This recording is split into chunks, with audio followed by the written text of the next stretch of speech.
নমস্কাৰ মুখ্যমন্ত্ৰী ডাঙৰীয়া। চৌধুৰীক জোকাৰি নল'ব।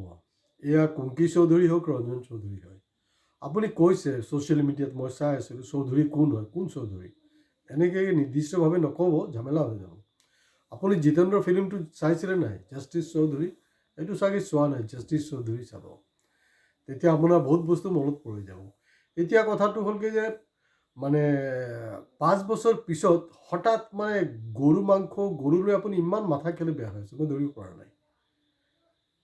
এই যে আপোনাৰ যে এটা কঁপনি উঠে, আপোনাৰ যে খং উঠি যায়, এইটো 2021-ৰ পৰা হ'ব লাগিছিলেতো। শেষ মুহূৰ্তত এইটো কৰিব চেষ্টা কৰিছে যে। আৰু আপোনাৰ অমিত শ্বাহ কি বুলি কৈছে না, অমিত শ্বাহৰ আগত আমি মোদীক আহোঁ। মোদী কি বুলি কৈছে? এক দেশ এক আইন এক ভোট, কিন্তু একেটা মানে হাজিৰা নহ'ব, দৈনিক হাজিৰা চবৰ কাৰণে এক নহ'ব। ঠিক আছে, মই মানি লৈছোঁ যে এক দেশ এক ভোট, এক দেশ এক আইন, সেইটো ঠিক আছে। কিন্তু অমিত শ্বাহ শেহতীয়াকৈ কৈছে, মানে যোনটো আপোনাৰ মেনিফেষ্টোত নাছিলেই, মেনিফেষ্টোৰ বাহিৰত গৈ, আৰু অৱশ্য প্ৰট'কল ভংগ কৰাটো সেইটো আপোনালোকৰ পৰম্পৰা হয়, তাত কোৱা হৈছে যে জনজাতীয় মানুহৰ কাৰণে UCC ইউনিফাইড চিভিল কোডটো প্ৰযোজ্য নহ'ব। কেলে? আইনটো আইনেই হয় ন। আপুনি এফালে কৈ আছে যে এক দেশ এক ৰাষ্ট্ৰ এক আইন, আকৌ এইফালে জনজাতিৰ কাৰণে নহ'ব। তাৰমানে জনজাতিক গৰু খাবলৈ দিব নেকি? আৰু আপুনি বাৰেপতি কেলে লুকাই আছে? বিফ কোম্পানীৰ পৰা ইণ্ডিয়াত হাইয়েষ্ট ডনেশ্যন BJP দলে পায়, আৰু সেইটো সম্পৰ্কে আপুনি জানে। আৰু সেইকাৰণে কৈ আছোঁ যে আপুনি এই যে গৰু মাংসলৈ যে হঠাৎ তৎপৰ হৈছে, এইটো 5 বছৰ আগত হ'ব লাগিছিলে। অতদিনে হয়তো চব ঠিক ঠাক হৈ গ'লে হয়। তাৰপিছত আপুনি কৈ আছে না এইটো বন্ধ হ'ব লাগে, আমি এইটো কৰিম। আৰে তো অতদিনে আপুনি কি কৰি আছিলে? কি ছিঙি আছিলে আপুনি? আপোনাৰ নিজে কৈ থাকে আপোনাৰ বুলি কোনো ভালো বাকা কৰিব নোৱাৰে। কেনেকৈ বাকা কৰিছে নহয়, আপুনি নিশ্চয় জানে, আপুনি নজনা নহয়। এই যে আপোনাৰ বজৰং দল আছে নহয়, BJPয়েতো আপোনাৰ আটাইতকৈ বেছি বিফ কোম্পানীৰ পৰা ডনেশ্যন পায়। আৰু এই যে বজৰং দল আছে নহয়, বজৰং দলৰ নেক্সাছৰ কাৰণে আচলতে বিফৰ বা গৰু যে পাচাৰ হোৱাৰ যে কাৰবাৰটো তেওঁলোকৰ কাৰণে হৈছে, কাৰণ তেওঁলোকক দালালি দিব লাগে। আৰু গৰু চোৰটো কংগ্ৰেছ বা বেলেগ পাৰ্টিত ওলোৱা নাই নহয়। গৰু চোৰৰ কথাটোতো আপোনাৰ পাৰ্টি জয়ন্ত মল্লবৰ ক্ষেত্ৰতে ওলাইছে দেখোন। তো গৰুক লৈতো আপোনালোকে যি খুচি কৰি আছে। সেইটো কৰাটো সম্ভৱ, কাৰণ আমাৰ দেশৰ মানুহবিলাকৰ মগজটো যদি গৰুৰ নিচিনা হয় নহয়, তেতিয়া আপোনাৰ এই বস্তুবিলাক নিশ্চয় খাব। তো মই আশা কৰিম যে অসমবাসীৰ মূৰটো গৰুৰ নিচিনা মূৰ্খ নহয়। তো গতিকে তেওঁলোকে তেওঁলোকৰ সজাগতাটো দেখাব। নেৰেটিভছটো বেলেগ বেলেগ কৰি আছে। এতিয়া লৈ আহিছে আপোনাৰ 2014-ত কৈছিলে যে 351 টকা মানে এই চাহ জনগোষ্ঠীৰ কাৰণে হাজিৰা দিব।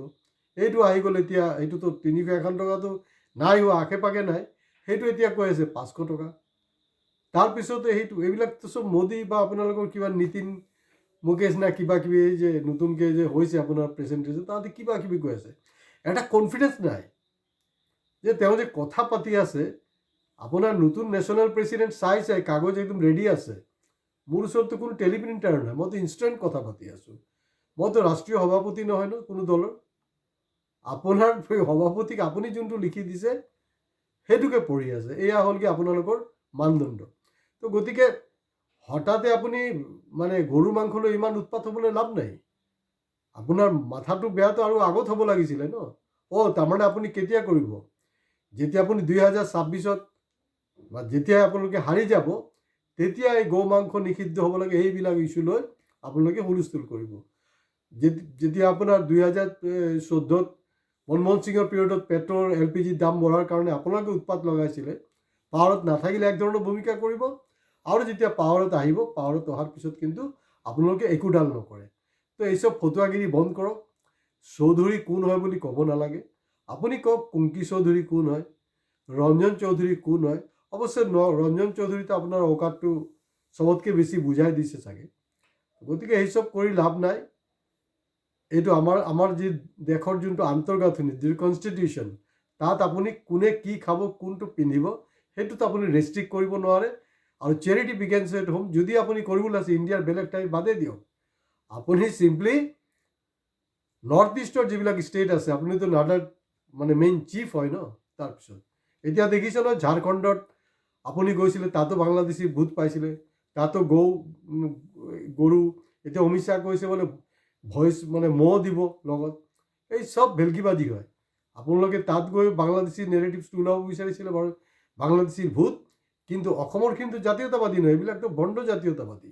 যেনেকৈ ভণ্ড জুবিন অনুৰাগী আছে, ঝাৰখণ্ডত কি হ'ল তাৰ জাতীয়তাবাদীবিলাকেই কৰিলে কি বিজেপিক পূৰা ঝাৰু মাৰি চাফ কৰি দিলে।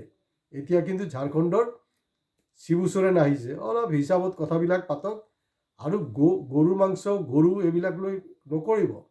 মানুহ ইমান অকৰা নহয়, চবেই চব বুজি পায়।